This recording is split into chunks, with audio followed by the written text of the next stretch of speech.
Assalamualaikum warahmatullahi wabarakatuh. Izin memperkenalkan diri, nama saya Hairunisa, NIM 1907962, kelas 6D PGSD, mata kuliah pembelajaran berpikir, dosen pengampu Dr. Idat Mukhodas MPD.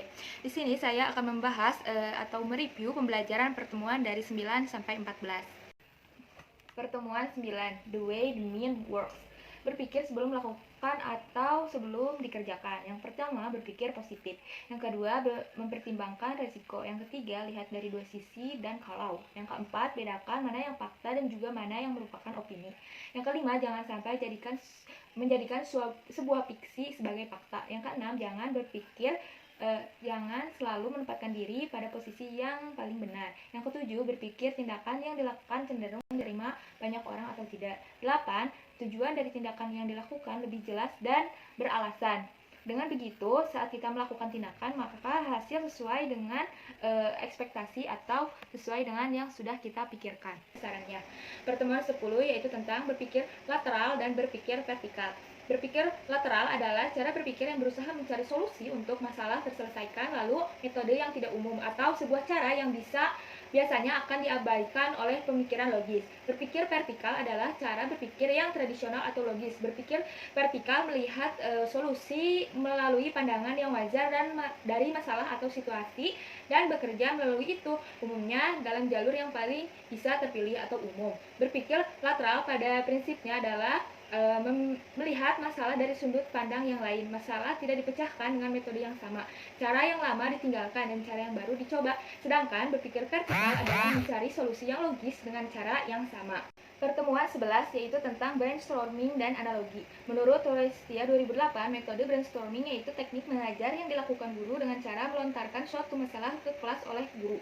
Kemudian siswa menjawab, menyatakan pendapat atau memberi komentar sehingga kemungkinan masalah tersebut berkembang menjadi masalah baru. Sedangkan analogi adalah berusaha untuk mencapai kesimpulan dengan menggantikan dengan apa yang kita coba untuk membuktikan dengan sesuatu yang serupa dengan hal tersebut, namun yang lebih dikenal dan kemudian menyimpulkan kembali apa yang mengawali penalaran kita. Menurut Louis U. Katcep 1992. Pertemuan 12 yaitu mengenai taksonomi Bloom dan dalam pembelajaran abad 21. Taksonomi adalah ilmu yang mempelajari tentang klasifikasi yang berdasarkan data penelitian ilmiah mengenai hal-hal yang dikelompokkan atau digolongkan dalam sistematika. Taksonomi ini mengklasifikasikan tujuan pendidikan menjadi 3 ranah, yaitu kognitif, afektif, dan psikomotor.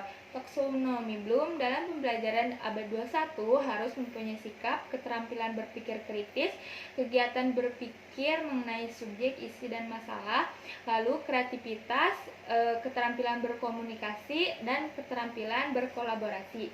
Pertemuan ke-13, mengembangkan alat ukur kemampuan berpikir. Menurut Arikunto 2013, menyatakan bahwa agar dapat diperoleh alat penilaian atau yang baik diperlukan dikembangkan prosedur langkah-langkah yang meliputi perencanaan yang memuat maksud dan tujuan adalah sebagai berikut, yaitu 1. Menentukan tujuan mengadakan tes, 2. Mengadakan pembatasan terhadap bahan yang akan dijadikan tes, 3. Merumuskan tujuan instruksional khusus dari tiap bagian latihan, 4. Menderetkan semua indikator dalam tabel persiapan yang memuat aspek tingkah laku terkandung dalam indikator, 5.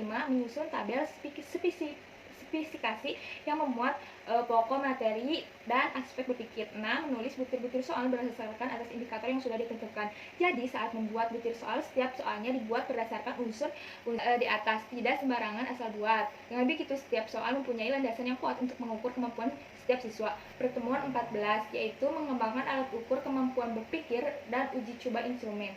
Seperti yang sudah dijelaskan di pertemuan 13 tentang alat ukur kemampuan berpikir, sekarang kita membahas uji coba instrumen.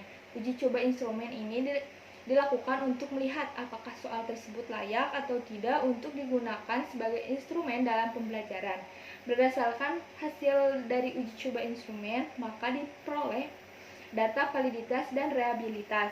Mengapa harus melakukan uji coba instrumen?